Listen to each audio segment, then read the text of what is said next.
खरं म्हणजे मी विघ्न संतोषित मनुष्य आहे.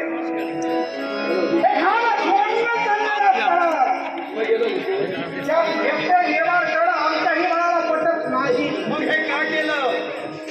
तुमच्या कन्या तुम्हाला प्रिय आहे. त्यांचं जीवन सुखमय होण्यासाठी त्यांच्या जीवनाचा जोडीदार निवडणं हा त्यांचा पूर्ण हक्क आहे. पण असं असताना त्यांच्या इच्छेसाठी त्या स्वयंवराला तुम्ही सुरुवात करा. मला एकदम सुरू करायचं आहे. त्या स्वयंवराचं निमंत्रण हत्तीरातून असल्यानं तो आमच्या मर्जीचा प्रश्न. मर्जी असं आम्ही म्हटलं तर भीष्मराज, काय निमंत्रण कुणाला द्यायचं कुणाला द्यायचं नाही हा आमचा प्रश्न आहे. आणि त्या प्रश्नावरून आम्ही हस्तिनापूरला निमंत्रण दिलेलं नाही. आणि मला का विचारण्यासाठी हा विश्व स्वयंवर म्हणजे उपस्थित झालाय. भीष्मराज, वैयक्तिक जीवनाचा तुमचा विचार करता तुमच्या कन्येच्या स्वयंवरासाठी कुणाला बोलवावं कुणाला बोलू नये हा सर्वस्वी अधिकार तुमचा आहे. पण ज्याला तुम्ही निमंत्रित केलं देशोदेशीच्या राजकन्या स्वयंवर म्हणजे आहे. मग हस्तिनापूरला युवराज का नाही याच्यामुळे शिकावं याला कारण काय याला कारण आहे. बोला. आणि या सर्वस्वाला जबाबदार आपण आम्ही हो भीष्मराज. वास्तविक पाहता हे स्वयंवर धावण्यासाठी तुम्ही येऊच नाही. एवढे कारण श्रीमानी महाराज निमंत्रण दिलं ते युवराज लग्नाच्या योग्यतेचे आहे. हा जाब विचारण्याचा अधिकार तुम्हाला नाही. तुमच्या राज्याचे राजकर्ते विचित्रवीर्य ज्यांनी हा जाब विचारायला इथे यायला हवा. काही राष्ट्राच्या युवराजाला दिलेले त्याच्यासाठी प्रवृत्त झाला. मला सांगा या स्वयंवर मंडपात आमच्या देशोदेशीचे राजकर्ते इतरत्र आहेत त्यांचा विचार का केला. काही पूर्वकुमार आहे पण त्याचबरोबर जे सन्मानानं विश्वात त्यांची नावं घेतली जात आहे. सन्मानानं एखाद्या पोराला त्याला निमंत्रित केलं जात आहे. इतरत्र उपस्थित राहू शकतात हस्तिनापूर अशी एक नाही. भीष्मराज, मी पहिलेच सांगितलं होतं आमच्या मर्जीचा प्रश्न आहे. आणि तरी सुद्धा तुम्ही जर हा प्रश्न विचारला तर तसे तुम्ही आम्हाला पटके नका. राजा भरत याने आमच्या कुलातील कन्या दिली होती. तुझा पिता शंतनू याला माझे भगिनी आम्ही देऊन केली. त्यांनी नकार दिला. पूर्वीचे तुमचे आमचे संबंध संपले. नकार दिल्याने का विवाह करण्याची विवाहबद्ध झाला आणि ते आम्हाला पटलं नाही म्हणून तुमच्याशी संबंध जोडणं आम्हाला राजराज, ज्या पद्धतीनं कुणी कुणाला बोलवावं हा तुमच्या मूलभूत हक्काचा प्रश्न आहे. हा तुम्ही मुद्दा उपस्थित करतात. मग तुमच्या भगिनीचं निमंत्रण घ्यावं तर माझ्या पर्यंत आला होता.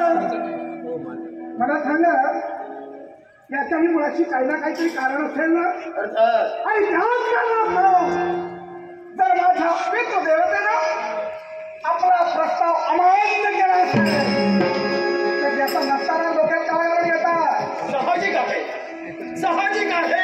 आमचं जर का म्हणणं त्यांनी मान्य केलं नसेल तर तुमचं म्हणणं सुद्धा आम्हाला मान्य नसणार. तुमची राजेशाही आम्हाला मान्य नाही.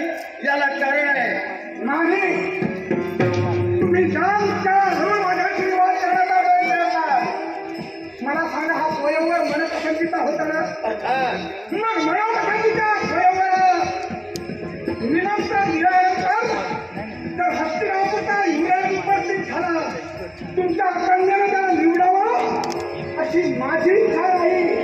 कदाचित त्याला निवडू नये पण आम्हाला निमंत्रण न देणं हा आमचा फार मोठा अपमान आहे. हा दोष तुमचा आहे. विश्वराज, कुरुक्षेत्रातील शेवटचा कुरु तू आहे. आणि तो कुरु जर का अविवाहित राहत असेल आज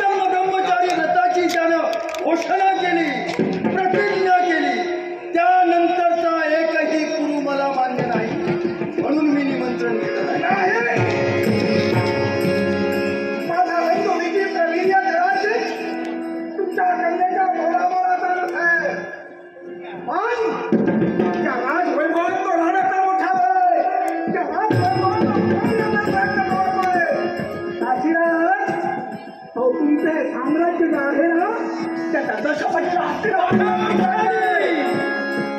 तो तुझा राजकर्ता राजसिंहासनावर विराजमान आहे ना, तो बाहेर खाली आहे.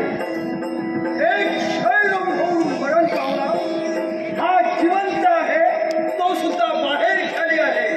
त्याच्या कीर्तीचा डंका संपूर्ण आर्यवर्तात गाजतोय आणि म्हणून म्हणतोय अशा व्यक्तीने इथं येऊच नाही. माझा बंधू तुमच्या इच्छेमुळे तो पोहोचू शकला नाही पण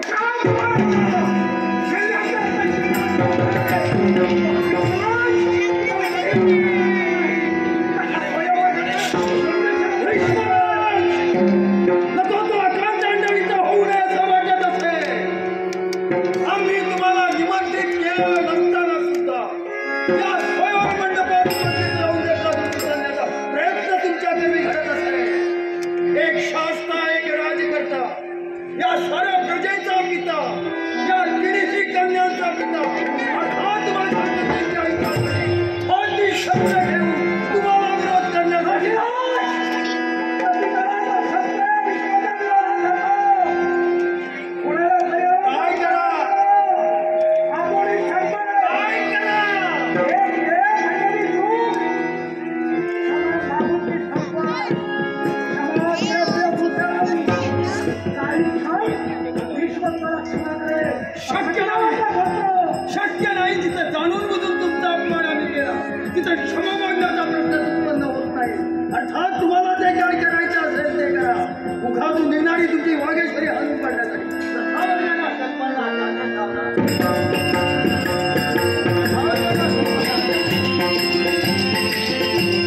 उपस्थित आहे तेव्हा त्यांच्या आदरातिथ्याची जबाबदारी सर्वस्वी आपणावर आहे. अर्थात त्यांच्या आदरातिथ्याची व्यवस्था आपण करा.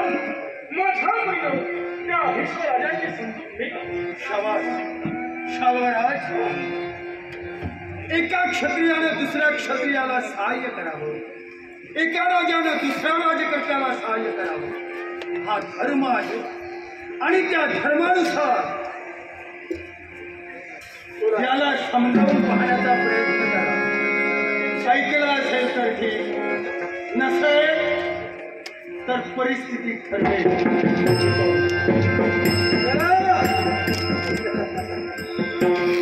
काशीराज, वयाचा विचार केला. डोक्यावरचे पिकलेले केस किती उन्हाळे बघितले सांगण्यापेक्षा त्याच्याकडे काय अनुभव आहे हे त्यांनी सांगायला हवं. पण तुमच्या बाबतीत निहाळलं सगळ्यात वेगळं होतं. या तुमच्या तेजोमय मूर्तीला बाहूंची विजयाचा मंगल आशीर्वाद. शर्वराज, परिस्थिती आणीबाणीची असताना सुद्धा स्वतःचं नियंत्रण ठेवू दिलं नाही. खरं तुम्ही आपलं स्वागत करता. पण शर्वराज, एक विनंती आपल्याला, त्यांचं युद्ध चालू असताना प्रतिकाराचं शस्त्र तुम्ही माझ्यासमोर उभं केला. घटनेला परिस्थितीचा विचार केला. जो प्रसंग पुढे उभा आहे त्या प्रसंगाला ध्येयाला तोंड देण्याचा निर्धार करून मी तुमच्या शस्त्राला शस्त्र दिले. कशासाठी मला सांगा. बोला. आपण इथं आलात तेव्हा स्वयंवर मंडपात आपण व्यत्यय निर्माण केला. हे तुमच्या बुद्धीला पटतंय नाही. आणि म्हणून स्वयंवर मंडपात तेव्हा माझी पावलं वाढली, त्याच वेळी माझ्या मुखावर शब्द बाहेर पडले. एका शुभ कार्यात विघ्नांचा हंगामचा तत्वाद बसत नाही. हेच ऐका, याच बरोबर आमचा स्वाभिमान आम्ही गहाण ठेवलेला नाही.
ती अमर्याद झाली नाही तोपर्यंत त्या महाकाय गबड्याला प्रचंड ताकदीच्या हत्तीला सुद्धा ठेकून येऊ शकते.